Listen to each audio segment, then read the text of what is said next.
Raider. Bienvenue au Moyen-Âge. Bonjour à tous, c'est Ricardo Saline-Guitare pour ce deuxième scan politique en plein mouvement des Gilets jaunes là. Donc on fait un deuxième point, deuxième piste de réflexion sur ce qui nous touche un petit peu en ce moment et sur les raisons. Parce que donc nous on est une chaîne d'histoire, donc sur Raider, bien sûr on fait, donc vous avez compris, les liens entre le passé et le présent. Toute histoire étant contemporaine, comme disait Benedetto Croce, n'est-ce pas? Donc, si vous voulez, on essaye de comprendre les causes passées des événements présents. Et ça, par exemple, c'est un mécanisme bien connu, et notre très cher président Macron l'a lui-même, s'est lui-même défendu comme ça quand il a été attaqué par des passants qui lui disaient, qui lui reprochaient sa politique, ses taxes et autres, de vouloir aller trop vite en fait, parce que bon, on est tous d'accord que la transition écologique c'est une bonne chose, et peut-être qu'il a voulu, voilà, aller trop vite, comme il y a eu effectivement 15 ou 20 ans où on n'a rien fait du tout dans ce sens-là. Lui, il a voulu passer la seconde. Seulement, les changements sociaux, ça marche pas comme ça, et ça, l'histoire le prouve. On change pas une société comme ça, d'un claquement de doigts. Il aurait fallu beaucoup plus prendre son temps, monter les taxes, certes, mais plus petit à petit, accompagner davantage les gens pour changer les véhicules. Bref. Du coup, on a cette friction et cette cassure aujourd'hui avec la population. Et donc lui-même, quand il a été attaqué, a dit mais oui, mais ce que vous me reprochez là, toutes ces taxes sur le carburant et machin et autre chose, c'est pas Bibi. Il a dit bon, il a voulu parler comme la populace, comme voilà, mais ça veut dire ce que ça veut dire, c'est qu'il y a des choses qui le dépassent, qui n'ont pas été faites avant et dont on paye tous les conséquences aujourd'hui. Voilà, lui, il oriente juste la politique d'une manière plus rapide et donc jusqu'à la rupture avec la population. Euh, il y a aussi des pistes intéressantes de réflexion à ce sujet d'ailleurs. On peut se poser la question notamment, qu'est-ce qui nous différencie des autres pays, notamment en Europe? Bon, on a des taxes très élevées, ça on l'a dit au scan précédent, notamment sur toute chose, sur la TVA, l'immobilier, pire que tout sur les successions. Aller hériter d'une tante ou d'un oncle, on va vous prendre 75%, voilà, vous trouvez ça normal. Alors que vous avez payé toute votre vie des taxes, que votre oncle aura payé toute sa vie des taxes foncières, d'habitation, voilà. Au Moyen-Âge, on avait les seigneurs, voilà, on payait directement, notamment différentes taxes, des taxes en monnaie comme le cens, ou des taxes en nature comme le champard, par exemple, c'était une part des récoltes, le champard. Bon, mais si vous voulez, il y avait des coutumes qui dataient, ou qu'on faisait dater de siècles et des siècles en avant, et si vous voulez, ça assurait que le seigneur ne puisse pas augmenter comme ça, à sa guise, les taxes. Il y avait une certaine sécurité.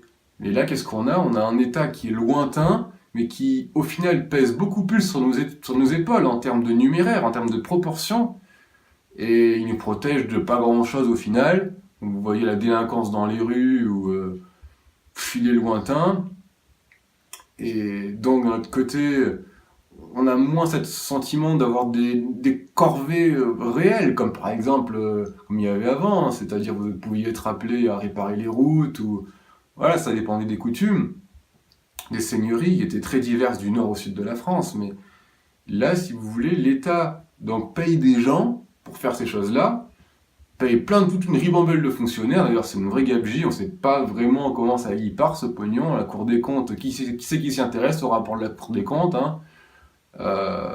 Cour des comptes, entre parenthèses, où il y a des gens pas toujours très compétents. L'autre fois, on en a vu un à la télé, il connaissait même pas ses tables de multiplication, et il travaillait à la Cour des comptes, le mec, bon, vous trouvez ça normal? Bon, c'est comme ça. Et donc, nous, on paye plein de taxes pour payer ces gens, pour faire ces corvées, qu'au final, on fait plus nous-mêmes. Mais on peut se poser la question, plus de fédéralisme, c'est-à-dire plus de pouvoir aux régions, ce serait peut-être une bonne chose, donner plus de pouvoir aux assemblées régionales, un peu comme en Allemagne avec les Länder, et ces assemblées connaissent beaucoup plus les réalités régionales. Et voilà, en matière d'impôts, il faudrait leur confier ces choses-là, en matière d'éducation, par exemple, et laisser à Paris, laisser au gouvernement national exclusivement les questions de défense, les questions diplomatiques, les questions d'armée, ce genre de choses-là. Ça pourrait être une très bonne solution. Revenir à une France des États, en fait, différente des régions, si vous voulez. Et on voit bien que ce mouvement des Gilets jaunes, c'est un mouvement qui part des régions, un mouvement décentralisé qui dépasse complètement Paris, parce qu'il y a une vraie rupture qui se fait depuis le début du XXe siècle, et toujours plus entre Paris et les provinces, et même entre les grandes villes des provinces et les campagnes aussi. D'ailleurs, les hommes politiques ont eu beau jeu de jouer l'un contre l'autre depuis différentes années. Et ça, on l'a vu, voilà, des Haussmann, par exemple, ça a été criant, dès le baron Haussmann sous Napoléon III, fin du 19e siècle. Et on a vu ça, on a vu un centre-ville, par exemple, à Paris, qui s'est embourgeoisé, et les pauvres, les classes travailleuses, qu'on jugeait dangereuses, hein, les ouvriers n'avaient même plus de quoi se payer des logements intramuros. Donc ils ont commencé à faire des bidonvilles, ce qu'on appelait dans la zone démilitarisée, c'est-à-dire il y avait des murailles autour de Paris. Cette zone démilitarisée, ça a été voilà, un des premiers bidonvilles autour de Paris. Ils se sont mis là, et puis après on les a chassés, ils se sont mis encore plus loin dans les banlieues. Enfin, on n'en est toujours pas sorti. Et il y a ce vrai clivage social qui va croissant, notamment avec le problème de l'immigration aujourd'hui, que la continuité de ça sous différentes formes. Voilà. Et donc ça nous amène au problème de l'armée. Pourquoi l'armée? Parce que bon, vous prenez ce qu'on appelle le standard OTAN, qui est environ de 200 à 300 000 hommes. Bon, on a grandement réduit notre armée ces dernières années. Hein. Il y a des régiments qui ont fermé. Moi, je peux vous en parler pour avoir servi pendant 4-5 ans. Je vais pas cracher dans la soupe, hein, parce que voilà, j'ai tiré mes propres bénéfices, mes propres voilà, de ce type d'apprentissage, de cette carrière-là. Aujourd'hui, je ne le ferai peut-être plus. Bon, je crache pas dans la soupe de l'armée, c'est pas la question. Mais bon, on peut toujours se demander pourquoi maintenons-nous une armée aussi puissante? C'est-à-dire que nous et les Allemands, voilà, on est autour de 200 000 hommes, avec les trois armées confondues.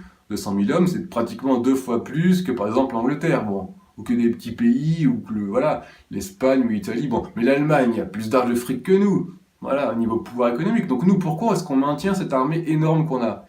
Avec ces nombreux régiments, tant en blindés qu'en infanterie, qu'en parachutistes, bon, ou on pourrait se dire, après tout, il suffirait de garder des sous-marins avec la bombe atomique, quelques avions de chasse, voilà, et puis on serait protégé.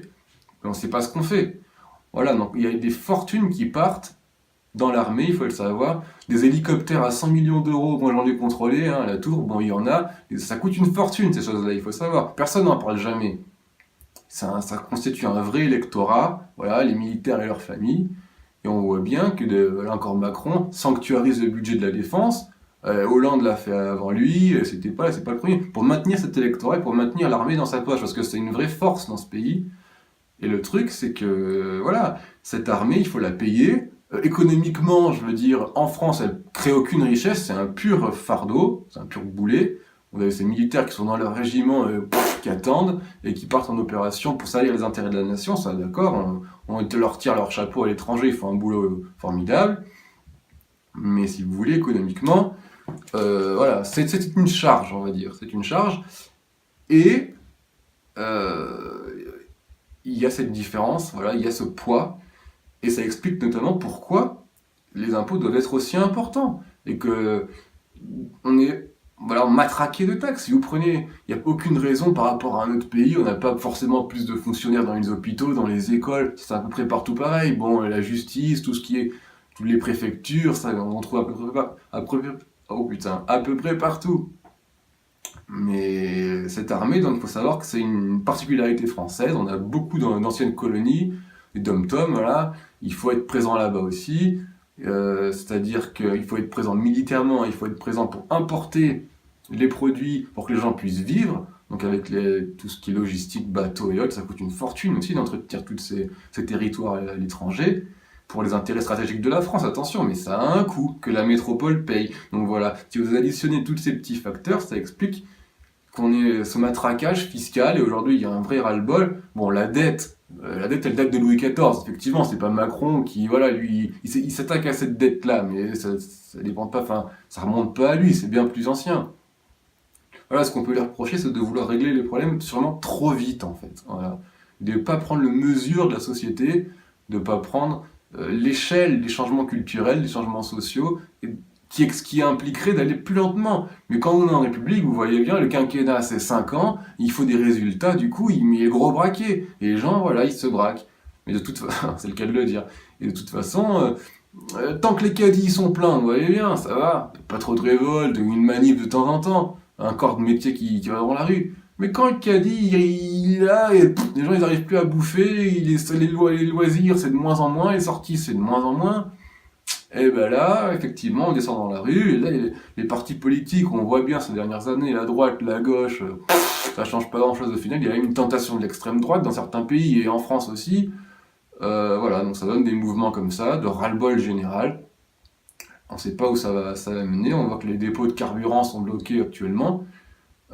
Mais c'est bien compréhensible, cette réaction et cette rupture avec la population, avec un président qui a pu se montrer méprisant plus envers la population, le coup du jeune horticulteur là, quand il lui a dit traverser la rue va trouver du boulot, sur le truc, c'était ni fait ni à faire, la photo avec les gens de Saint-Barth, je crois, en torse nu, là, où le doigt d'honneur, il s'est fait prendre un doigt d'honneur et ça, il pouvait pas le deviner.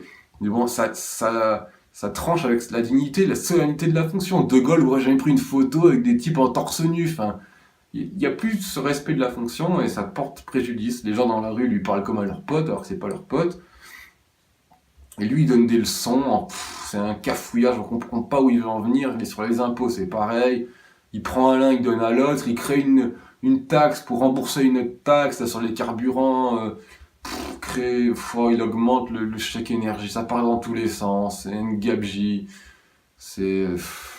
Et puis de toute façon, l'État lui-même, pour parler de ça, on va peut-être finir là-dessus et gérer terriblement. Moi je peux vous dire comment ça marche, on avait un budget, voilà. Chaque service a un budget annuellement, et si le budget, si vous voulez, n'est pas utilisé intégralement tous les ans, et bien l'année prochaine, l'État va réduire le budget. Et donc, tous les services, qu'est-ce qu'ils faisaient?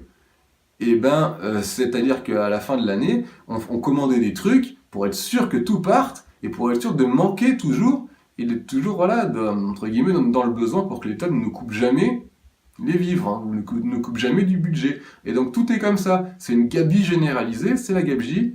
Et les comptes sont très mal tenus. Chacun tape dans la caisse. Et ça donne à la fin des comptes qui sont qui sont mal gérés. Nous, des fois, à la tour de contrôle, on n'avait même plus de papier toilette, on devait venir avec notre propre papier toilette. Enfin, il manque des trucs, c'est vraiment très très mal géré. Il ne faut pas croire que les services d'État soient comme du papier à la musique. C'est une vraie gabegie. Voilà. Bon, j'espère que ça a pu donner des pistes de réflexion sur l'état actuel, sur notre grande armée qu'on a réduit pour maintenir un certain prestige social et qui nous coûte aujourd'hui beaucoup d'argent, alors qu'il y aurait différentes pistes possibles. Bon là, la piste évoquée, on voit Macron qui évoque l'armée européenne, mais c'est pas pour rien, parce qu'il a très bien compris que l'armée coûte trop cher à la France et qu'il faut faire partager les différents pays européens qui ont une plus petite armée et que indirectement on protège nous. Voilà, et ça c'est fini, il n'y a plus de raison qu'on paye pour les autres. Trump dit la même chose au niveau de l'OTAN. Il n'y a aucune raison que les États-Unis payent plus que la France ou que les autres membres de l'OTAN. Mais c'est le jeu de Macron, en fait, et c'est le jeu de la France, pour le coup. Là, c'est une bonne politique que de créer une armée européenne.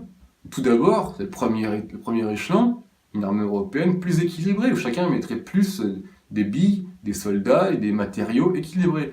Parce que par le matériel au sein de l'armée, on peut en parler aussi, mais je peux vous dire, des camions des années 50, des vieux berriers des années 1955 par là, moi j'en ai conduit, avec des roulements à billes, des trucs qui on en est tombé en panne sur l'autoroute, le radiateur qui explose comme ça, poum, on a dû s'arrêter en toute urgence, enfin ça fuyait de partout, enfin il y a du matériel dégueulasse dans l'armée. Dans le contrôle, il y a des radars qui datent, voilà, je vais pas rentrer trop dans les détails, mais c'était de la logique à l'époque. Aujourd'hui, je pense qu'ils ont changé. Moi, ça datait des années 2010, mais des vieux radars tournants, là, comme ça, on n'y voyait rien, on se pétait les yeux. Enfin, des fois, ça relevait du miracle, enfin, bref. Et donc, il y a des vrais problèmes de pognon partout, et ça, on le sait, et voilà, il n'y a pas que les gens, il y a aussi tous les appareils d'État. Voilà. Donc, j'espère que ça aurait pu éclaircir certains. Encore une fois, je ne crache pas dans la soupe, j'essaie d'avoir une analyse critique et neutre pour aborder certaines solutions et certaines réflexions, voilà, avec vous. On peut échanger, c'est toujours intéressant. Voilà, donc c'était le scan politique numéro 2, il y en aura sûrement d'autres selon l'actualité, pour essayer de comprendre un petit peu les tenants et les aboutissants, comment on en est arrivé là. Et puis voilà, là au niveau de la chaîne, on a l'épisode 4 de la série avec Guenièvre qui sort bientôt. Voilà, donc le tournage est fini, le montage aussi quasiment d'ailleurs. Donc voilà. Peut-être après ça, on aura une autre vidéo un peu plus historique, donc soit une lecture, soit en abordant un thème historique, je sais pas trop, on va voir ce qu'on fait. Et puis après, la série va continuer, un épisode 5 avec ou sans Guenièvre, je sais pas trop, on va encore voir, j'ai pas encore en tête tout le déroulé là. Donc voilà, c'était Ricardus à Guitare pour Rédé, bienvenue au Moyen-Âge. Pax Tibi!